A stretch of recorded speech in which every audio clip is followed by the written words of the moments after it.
नई दिल्ली की सत्ता गलियों में बुधवार को एक खामोश लेकिन ऐतिहासिक दस्तक दी गई। प्रधानमंत्री नरेंद्र मोदी की अध्यक्षता में हुई कैबिनेट बैठक में जातीय जनगणना को हरी झंडी मिल गई। दशकों से जिस मुद्दे को राजनीतिक विस्फोटक मानकर टाला जाता रहा, उसे अब सरकार ने अपने एजेंडे में जगह दी है। सवाल यह है कि क्या यह सामाजिक न्याय की दिशा में बड़ा कदम है या फिर राजनीतिक रणनीति का अगला मोहरा।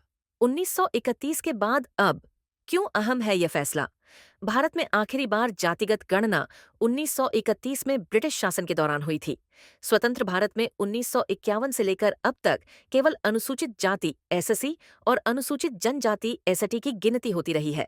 बाकी जातियां सो आंकड़ों से गायब रहीं। 2011 में एसआईसीसी सोशियो इकोनॉमिक और कास्ट सेंसस हुआ, लेकिन जाति संबंधित आंकड़े आज तक सार्वजनिक नहीं हुए।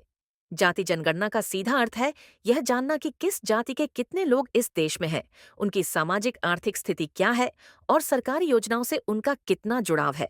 विशेषज्ञ मानते हैं कि यह आंकड़े सामाजिक न्याय की नीतियों को डेटा बेस्ड बना सकते हैं।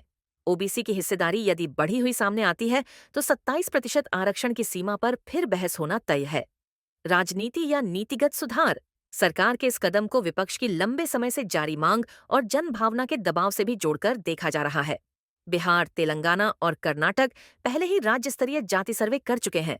अब केंद्र का यह कदम राष्ट्रीय स्तर पर नया विमर्श शुरू करेगा। सवाल है, क्या यह 2024 से 25 के चुनावों की तैयारी है या फिर सामाजिक रूप से पिछड़े वर्गों को न्याय दिलाने की दिशा में गंभीर पहल। बड़ी चुनौतियां भी हैं। सामने 2011 एसआईसीसी में 46 लाख जातियों के नाम सामने आए थे, जिनमें कई डुप्लीकेट या गलत स्पेलिंग वाले थे। ओबीसी की लिस्ट राज्य और केंद्र स्तर पर अलग अलग है, जिससे डेटा विश्लेषण जटिल हो जाता है। कुछ जातियों को एक राज्य में पिछड़ा वर्ग माना गया है तो दूसरे राज्य में नहीं। ये समन्वय कैसे होगा?